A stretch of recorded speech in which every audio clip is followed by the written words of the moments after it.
guys, welcome back to my channel. My name is Teresa. I'm so happy you're here. If you'd like to subscribe, we have a pretty great time here.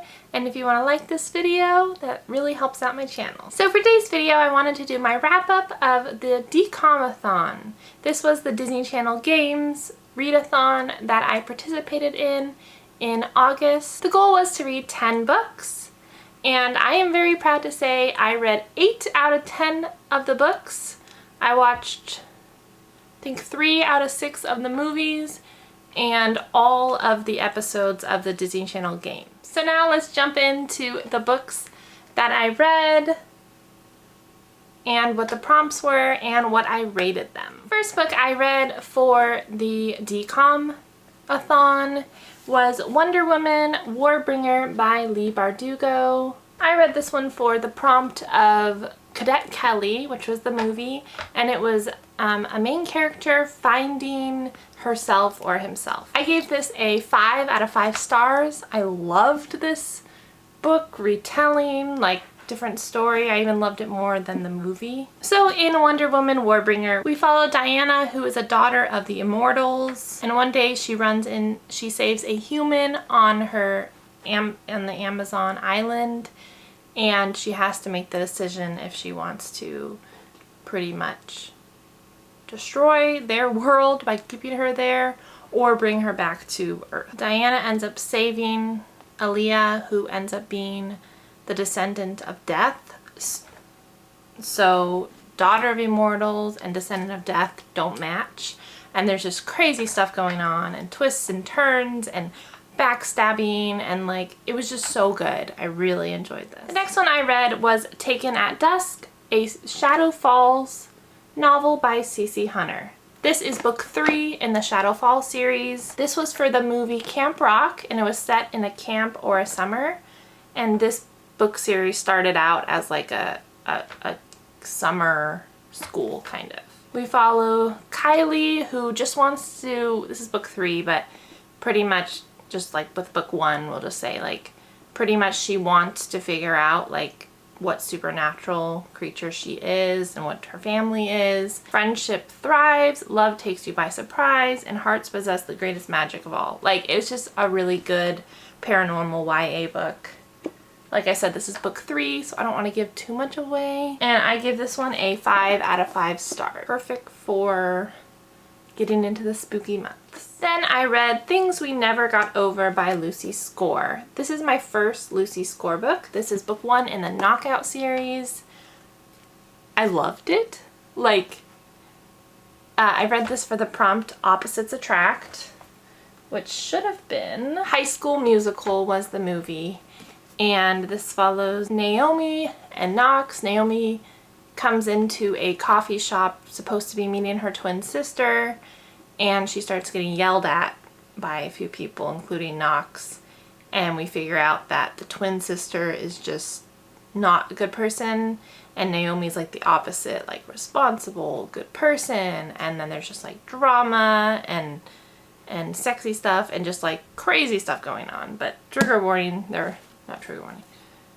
Just be aware, it is adult romance. I can't wait to read book 2. I just picked it up at the Target. I just picked it up at Target. I gave that a 4.5 star. Next I read Princess in Waiting. This is the royalty prompt, which was Princess Protection Program, the movie. And this is by Meg Cabot. No, I just did not enjoy it. Like, Princess Diaries is book 4 in the Princess Diaries series, Princess in Waiting. We follow Mia Thermopolis, who, as we may know from the movies, she has become the Princess of Genovia. And that was my main problem with this book. It's written in diary format, which I always think is kind of cool, and it's a pretty fast read. But my problem with this book was it read like a middle grade book, and it's supposed to be like a high school. She's supposed to be in like high school. So I thought it was more like supposed to be like young adult. But it read like a middle grade with the like weird like, oh, it's my first crush, and I really hope he doesn't like get upset with me if I have to cancel our date and not go to this fancy ball, even though I'm the Princess of Genovia and I'm gonna be the Queen of Genovia. Like, just the maturity there was not there. I gave that a 3 out of 5 stars.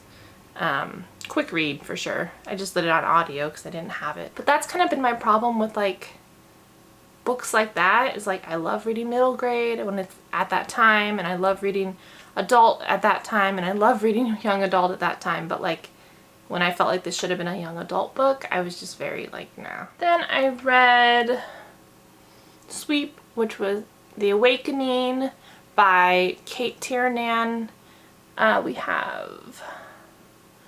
was for the prompt Witches and Warlocks, and this was the movie Twitches. And I gave that a 5 out of 5 stars. I just obsessed with that Sweep series. It's definitely young adult, witchy, and it just like, they're short books and they're just like really enjoyable. They're in like these little parts, so this is 3 books in one. But here's this cover. So Morgan is trying to figure out what type of witch she is when a mysterious guy moves into town, and we find out that he's a witch or warlock, and then just like crazy like ancestry and like crazy stuff is going on the whole time that you're just like, this is book 4 in the series, and you're just like, wow, this is like really good and really fun. So 5 out of 5 stars. Next, I read Charm by Tracy Wolff. This is book 5 in the Crave series. So this was for the prompt of Xenon 21st Century Girl, and it was set in the past or future, and this is past. And this is actually a book that goes between one of the other books, because there's a whole year missing that something happened in this series. If you don't know what Crave is, you might be living under a rock, but it is a supernatural YA, older YA series that's just addicting and fun, and there's witches and vampires and werewolves and gargoyles and dragons and like just all kinds of supernatural creatures and crazy fun stuff going on. This has become one of my favorite series for sure. Then I read Wake by Amanda Hawking. This is a siren / mermaid book, and this was for that prompt, which was the 13th Year, which is one of the movies I did watch during the time, which was really fun to watch again. And I gave this a 5 out of 5 stars. Really cool take on sirens and how they're not always like happy mermaids. Like, pretty cool. We follow the main character, Gemma, who gets pulled into this intense group of 3 girls that come and start like pulling her into their darkness and like what's going on, and there's just like relationships and like different things going on, and it was just a really good siren book. I really enjoyed it. I really want to read the next one.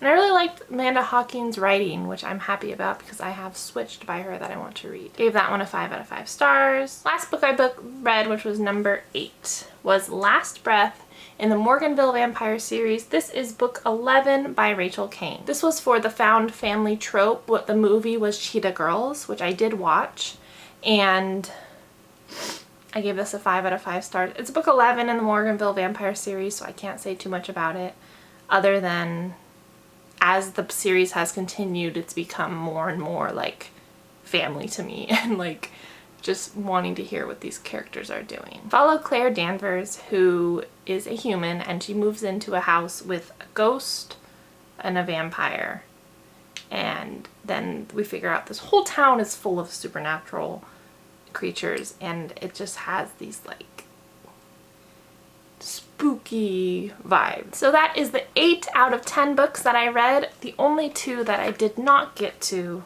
was Geekerella, which was going to be a fairy tale retelling. This was for the prompt of Descendants, the movie, which I did watch with my husband. And I did watch the movie Halloween Town, but I did not read the prompt, which was read a spooky season book. And I was going to read The Unbecoming of Maya Maradai.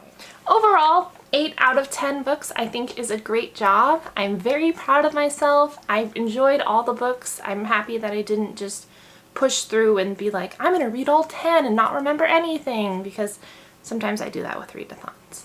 So yes, I am overall very happy with this. If you participated in the DCOM-a-thon Or if you are a OG Disney Channel fan, then leave the comment of either what color team you were or what Disney, fall Disney-ish movie is your favorite. My favorite would definitely be Halloween Town. That is all for my DCOM-a-thon, readathon. Okay, so we have the winner for the DCOM-a-thon, which was not our team. Our team got fourth place with 1975, and third team got 1985, which is a little annoying because literally if I would have watched one more movie, I could have been ahead and we could have been tied for third. Anyway, the green team won with a lot of points, and the blue team got second, third team red, and fourth team was us. But we all had a fun time. I know a bunch of people that were on the yellow team and they ended up having to bail. So I think that was definitely contributed. Overall, it was a very fun time. So that is all for the DCOM-a-thon. I had a really fun time doing the DCOM games, and hopefully I can play again next year. Alright, remember, you can find magic wherever you look. Sit back and relax. All you need is a book. Thank you so much for watching, and I hope to see you in my next videos. Bye!